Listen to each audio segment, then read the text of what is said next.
आज जो है मैं इस वीडियो के माध्यम से आपको एक महत्वपूर्ण जानकारी देने जा रहा हूं कि क्यों लोग जो है ग्रामीण डाक सेवक जीडीएस की नौकरी छोड़ रहे हैं, उसके पीछे क्या मेन कारण है। तो जैसा कि आपको मालूम है, मैं खुद भी जीडीएस पीपीएम हूं। आपको जो भी जानकारी दूंगा सही और सटीक जानकारी दूंगा।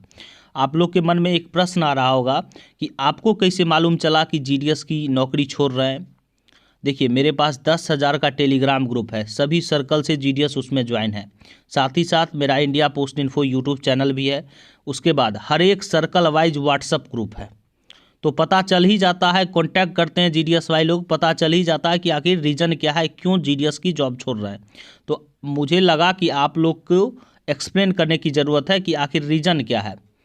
मैं डीमोटिवेट नहीं कर रहा हूँ कि आप जीडीएस में नहीं आए हैं, लेकिन आपको ये सब बात जानना ज़रूरी है जिससे कि आप सिचुएशंस को हैंडल कर सकें।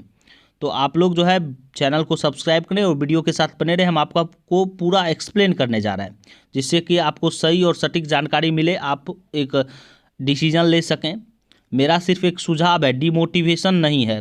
मैं जो है सुझाव दे रहा हूँ जिससे कि आप जो है सिचुएशंस को हैंडल कर सकें।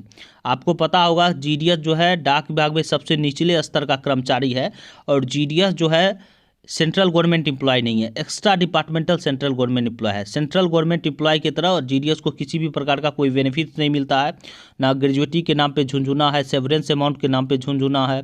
उसके बाद पेंशन का कोई प्रावधान ही नहीं है। आपको पता है STBS के नाम से जो है 300 कटता है। 20 को पेड लीव है, वो भी बहुत मेहनत के बाद ही मिलता है। सच्चाई है, बस जो है उसका बेसिक मतलब TRCA बेस्ड जॉब है। मतलब समझ रहे हैं, घंटे, जितने घंटे का आपका जॉब उतना, मैक्सिमम 5 घंटे का और मिनिमम 4 घंटे का। तो ये रियलिटी है, सच्चाई है। अब देखिए, नौकरी छोड़ने का क्या कारण है, मेन रीज़न क्या है। आपको पता होगा कि BPM का सैलरी लगभग जो है 18 प्लस होगा, 18-19 के बीच होगा, और ABPM का 15-16 के बीच होगा। अब क्या होता है कि जीडीएस इक्वल टू टारगेट। मैं खुद भी जीडीएस BPM हूँ, मेरा भी अनुभव है। मतलब समझ रहे हैं, जीडीएस इक्वल टू टारगेट। आपको जो है ज़्यादा प्रेशराइज, BPM को तो बहुत ज़्यादा। जीडीएस इक्वल टू टारगेट, प्रत्येक दिन टारगेट आता है कि आज जो है इतना अकाउंट खोलना है। मतलब ये समझ लीजिए, एक साल में लगभग आपको 300 प्लस अकाउंट्स का टारगेट रहता है, 300 350 का रहता है। मतलब प्रत्येक दिन एक न्यू अकाउंट्स का कहाँ से ले मतलब खोज पाएगा जीडीएस। सही बात है, रियलिटी है, सच्चाई है। तो वो प्रेशराइज रहता है, और प्रेशर में जो है प्रत्येक दिन आपको कॉल आएगा ऊपर से कि जो है कितना अकाउंट खुला क्या नहीं खुला, ठीक है। धमकाया भी जाएगा। तो बहुत सारे जीडीएस जो है हैंडल कर लेते हैं, बहुत सारे जीडीएस नहीं हैंडल कर पाते हैं। स्टार्टिंग पॉइंट्स में ही जो है पूरी तरह से समझ जाते हैं यहाँ पे क्या हो रहा है क्या नहीं हो रहा है, हैंडल सिचुएशंस को नहीं कर पाते हैं। मैं यहाँ तक देखा हूँ कि 1-1 1.5 साल हो गया है फिर भी जॉब छोड़ दी है, प्रेशर को हैंडल नहीं कर पा रहे हैं। देखिए, ये सब जगह का अलग अलग हाल है, ऐसा बात नहीं है। जिस डिवीज़न के जैसे सुपरिटेंडेंट होंगे, जिस सब डिवीज़न के जैसे इंस्पेक्टर ऑफ पोस्ट होंगे, ASP होंगे, उसके ऊपर से प्रेशराइज किया जाता है जीडीएस को। जहाँ थोड़ा ठीक ठाक है, ठीक ठाक चल रहा है, जहाँ ज़्यादा करक वाले आ गए तो वहाँ पे उसी तरह का सिचुएशंस क्रिएट हो जा रहा है। तो देखिए, स्टार्टिंग पॉइंट में हम हैं या कोई और भी जीडीएस वाले लोग हैं, सबको जो है ये प्रॉब्लम का फेस करना पड़ता है। जो रनिंग वीओ नहीं है, जहाँ काम ही नहीं हुआ शुरू से, पुराने वाले डाक बाबू ने जीरो उसको बना के रखा डाकघर को, एकाएक नया वाला जाएगा वहाँ पे तो प्रॉब्लम तो होगा ही। लोगों का कनेक्टिविटी नहीं है डाकघर से, तो कहाँ से खाता खुलेगा, कहाँ से पब्लिक आएगा। और आपको ऊपर से टारगेट रहेगा कि आज जो है PLI का 2 पॉलिसी कर देना, RPLI का 2 पॉलिसी करना, सुकन्या समृद्धि का 10 अकाउंट खोल देना, नहीं तो कार्रवाई कर देंगे। ये रियलिटी है, सच्चाई है। देखिए, कोई भी 100% टारगेट जो है पूरी तरह से कंप्लीट नहीं कर पाता है, 50% 60% इस प्रकार से रहता है। अपने तरफ से एफर्ट लगाना है। और देखिए, मेन कारण यही है, टारगेट का है। टारगेट झेल नहीं पा रहे हैं, प्रत्येक दिन कॉल आ रहा है, टारगेट की वजह से जॉब को छोड़ना पड़ रहा है, दूसरे अपने लाइन में चले जा रहे हैं। ये भी कारण है। दूसरा ये कारण है, घर से बाहर जॉब कर लिए, पैसा कुछ भी बच नहीं रहा है, ऊपर से अपने जेबी से लग ही रहा है, अपने जेबी से रुपया लगा लगा के टारगेट पूरा कर रहे हैं, उस वजह से भी छोड़ दे रहे हैं। साथ ही साथ दूसरा ये भी कारण है कि जो है अभी घर हुआ बिहार, ज्वाइन किया अरुणाचल प्रदेश, फिर जो है दूसरा जीडीएस का बहाली आया, घर के पास हो गया तो वहाँ रिजाइन मार के यहाँ पे आ गए। तो यही सिचुएशंस है। मेनली टारगेट के वजह से जो है टॉर्चर होके मेंटली हरासमेंट होता है, इस वजह से जो है छोड़ रहे हैं। और ये 4-5 केस है मेरे पास ऐसा, अब अनगिनत केस ऐसा होगा, मेरे नज़र में 4-5 केस है। रियलिटी है, सच्चाई है। तो देखिए स्टार्टिंग पॉइंट्स में किसी को भी प्रॉब्लम होता है, मुझे भी प्रॉब्लम हुआ और किसी को भी स्टार्टिंग पॉइंट में प्रॉब्लम होता है। धीरे धीरे उसको एडजस्ट करना पड़ता है, आप धीरे धीरे सीखना पड़ेगा कि किस प्रकार से हैंडल करना है। आप जिस जहाँ पे जाइएगा वहाँ पे पहले भी जीडीएस काम कर रहे हैं, तो उससे आपको सीखना पड़ेगा कि आखिर किस प्रकार से हैंडल कर रहा है अधिकारी को, किस प्रकार से मेल ओवरसीयर को हैंडल कर रहा है, किस प्रकार से इंस्पेक्टर ऑफ पोस्ट को हैंडल कर रहा है, किस प्रकार से पब्लिक को इंटरेक्ट करना है, किस प्रकार से आपको अकाउंट्स खोलना है। देखिए 4-5 घंटे का काम है, नाम का 4-5 घंटे है, लेकिन 8 घंटा हो जाएगा।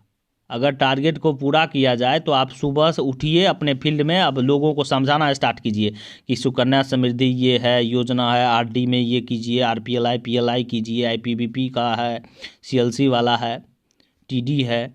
तो समझाते रहिए, तो पब्लिक में जाइएगा, मेन है वार्ड कमिश्नर से मिलिए, मुखिया से मिलिए या सभा कीजिए, और उस सब में अपने जेबी से पैसा लगेगा, खर्चा लगेगा, क्या कर सकते हैं लोग। इसमें सिर्फ एक ही मकसद है, अधिकांश जीडीएस भाई का एक ही मकसद है, जो घर से दूर हैं या घर के पास भी हैं उनका एक ही मकसद है, किसी भी तरह 3 साल जो है कट जाना चाहिए, उसके बाद जो है प्रमोशंस लेके आगे बढ़ेंगे। देखिए स्वाभाविक है, इसीलिए आ भी रहे हैं इसमें जो है बीटेक वाले आ रहे हैं, अच्छे अच्छे जो है क्वालिफिकेशंस है वो वाले आ रहे हैं। क्यों आ रहे हैं कि प्रमोशंस लेके हम आगे बढ़ जाएंगे, उसके बाद जो है ख़त्म हो जाएगा, किसी तरह 3 साल मैनेज करने के लिए, 3-4 साल मैनेज करने के लिए। रियलिटी है, सच्चाई है। तो यही बात है, आपके ऊपर डिपेंड करता है कि आप किस प्रकार से प्रेशर हैंडल कर सकते हैं। पुराने वाले जीडीएस से मिलिए, वहाँ के पुराने वाले डाक बाबू से मिलिए कि क्या किस तरह से क्या होगा, तभी हैंडल कर पाइएगा, नहीं तो जॉब तो छोड़ना ही पड़ेगा। रियलिटी है, प्रत्येक दिन आज के डेट में अब सब टारगेट आ रहा है, पीएम विश्वकर्मा वाला भी आ रहा है, काम पे काम आ रहा है। पीएम सूर्य घर योजना में भी रजिस्ट्रेशन जीडीएस ही किया, मैं खुद ही किया, ऐसा बात नहीं है, सच्चाई है। यही सब रियलिटी है। पूरी तरह से मैंने सोचा कि आप लोग को एक्सप्लेन कर दिया जाए, आप लोग भी इस फील्ड में आने जा रहे हैं, तो आप लोग को भी जो है ये सब बता दिया जाए कि आखिर रियलिटी क्या है, सच्चाई क्या है। आप ही बताओ, बाहर रहोगे, घर हुआ बिहार और एमपी में रहोगे, अरुणाचल में रहोगे, तो यही है। अरुणाचल या नॉर्थ ईस्ट में आप जो है मतलब समझ रहे हैं, पहाड़ी इलाका है, कितना फेयर लगता है, 50 किलोमीटर चल जाएगा तो 500-600 लग जाएगा।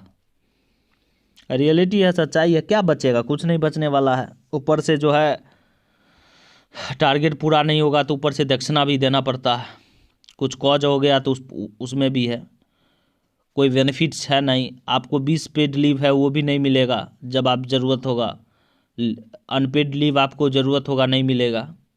ऐसा चाहिए, इमरजेंसी लीव तो आज तक कोई जीडीएस लेता ही नहीं है, पता ही नहीं है कि किस प्रकार से लेना है। महिला के लिए एक मैटरनिटी लीव है 6 महीना का, तो आप समझ ही रहे हैं कि क्या सिचुएशंस है क्या नहीं है। आना है इस फील्ड में तो पूरी मजबूती के साथ आइए, ठीक है, डीमोटिवेशन नहीं है ये आपके लिए। मैं एक पूरी तरह से सजेशंस है मेरा कि आप लोग आने से पहले ये सब चीज़ जान लें कि क्या रियलिटी है, क्या सच्चाई है, जिससे कि आपको एक मार्गदर्शन मिले और आपको सही जानकारी मिले, आपको सब कुछ आप सही ढंग से कर सकें। तो अगर वीडियो पसंद आए तो चैनल को सब्सक्राइब करें, वीडियो को लाइक शेयर करें। Thank you.